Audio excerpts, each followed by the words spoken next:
Sir આપનો પરિચય? હું બીજે ગણાત્રા, રિટાયર્ડ ડિસ્ટ્રિક્ટ જજ.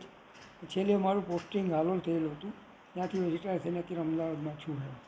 મને ગોપીનાથજી દેવ મંદિર ટ્રસ્ટ દ્વારા ઇલેક્શન ઓફિસર તરીકે મૂકવામાં આવેલ છે, નિમણૂક આપવામાં આવી છે, અને ત્યારથી હું કાર્યરત આ ટ્રસ્ટના મંદિરની ચૂંટણી સ્કીમમાં છું. સાહેબ 21 તારીખે ટ્રસ્ટની જે ચૂંટણી યોજાવાની છે, તેમાં ખાસ તો કેટલા મતદારો નોંધાયેલા છે, કેવા પ્રકારનું આયોજન છે, અને કેટલા મતદાન મથકો તૈયાર કરવામાં આવ્યા છે?